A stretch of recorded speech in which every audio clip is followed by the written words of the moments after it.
Hello, I'm Pam Brown. Whether you have lived on your property for many years or you're a new property owner, because our landscapes change over time, at some point they need attention.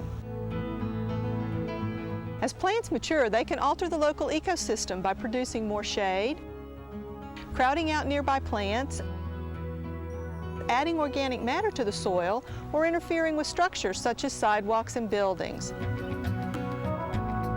At some point, you will need to consider changing your landscape so that it remains healthy, attractive, and functional.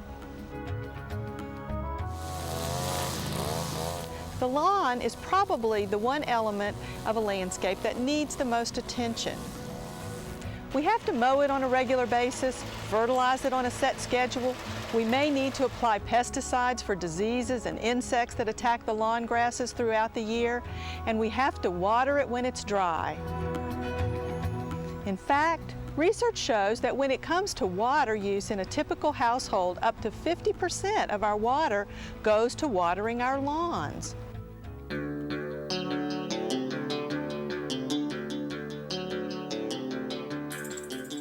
To reduce the work and expense necessary to maintain an attractive and healthy lawn, many people consider minimizing lawn areas to locations where it's actually needed.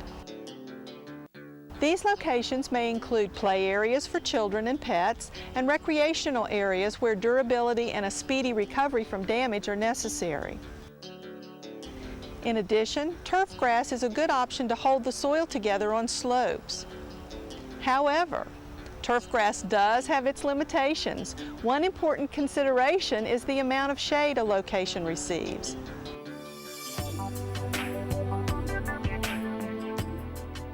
Both the intensity and duration of light affect the growth of grasses. Even St. Augustine, the best selection for use in shady areas, needs some sunlight. As the trees and other plants mature, they may limit the amount of sunlight that travels to the ground. Symptoms of poor light conditions in lawn areas include a reduction in vigor, sparse growth, exposed soil, and an increase in weed growth. Most lawn grasses cannot withstand foot and vehicle traffic. Bermuda grass and seashore paspalum are the best choices for high traffic conditions in our area. If you find specific lawn areas that grow poorly and need constant attention, perhaps it's time to consider lawn grass alternatives. There are several attractive solutions for poor growing lawn areas. Creating a mulched bed, seeding area, or landscape bed are good options. If you choose to replace turf grass with other low-growing ground covers, many alternatives exist. I would like to introduce you to some drought-tolerant ground covers like these bromeliads.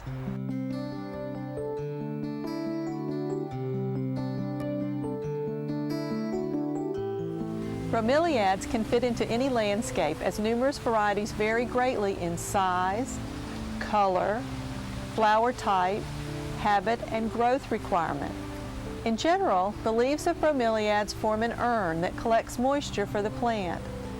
As with all plants, bromeliad selection should be matched to the growing site. MIMOSA jasmine, also called dwarf jasmine, is a low-growing creeping ground cover that becomes a dense mat. Leaves have a deep green color, although a tricolor variety is available. This plant will grow in areas ranging from full sun to deep shade, but needs about 2 years to establish.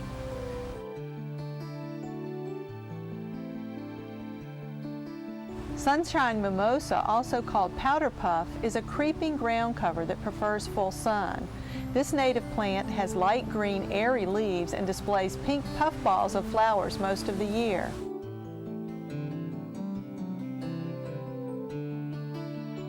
Perennial peanut is a very low-growing creeping ground cover with small, medium green leaves and tiny yellow flowers. This plant grows in full to part sun and is sensitive to the cold. Plants called liriope or lily turf include several varieties of differing heights, light requirements, and leaf sizes and patterns. Generally, they are clump-growing plants with narrow, dark green leaves, some varieties having also white stripes. Dwarf oyster plant adds a touch of red color to a landscape with succulent mounding reddish leaves containing silver accents. This plant can grow in conditions from full sun to full shade. The dwarf variety is not known to be invasive. The large oyster plant should not be planted, however. Native and non-native lantanas should be grown in full sun for best flowering. Different varieties display many different flower colors in clusters about 1 inch across. They are salt tolerant, can reach to 2 feet tall, and bloom from late winter through summer. Low-growing junipers used as ground covers contain needle-like leaves ranging from blue-green to dark green. Maximum height of several varieties is 2 feet. Junipers should be planted in full sun and well-drained soil. Railroad vine is a native relative of the morning glory.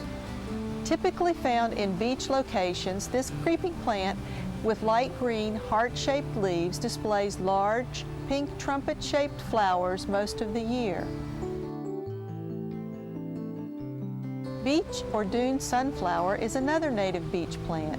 It can mound to 2 feet tall and has daisy-like yellow flowers about 1 inch across and light green leaves. Typically lasting 1 or 2 seasons, this plant readily reseeds itself. Kunti is a slow-growing native plant that contains medium to dark green leaves stretching up from the ground and bronze-colored new growth. I hope that we have demonstrated that it's possible to minimize lawn areas and create attractive, low-maintenance landscapes that fit the needs of your family. For more information, consider talking with horticulturists at the Pinellas County Extension Service and local nurserymen and plant society members. Tour local gardens and observe how plants are selected in situations similar to those in your landscape. Identifying the plants surviving in traffic medians on local thoroughfares where conditions are hot, windy, and dry may help as well.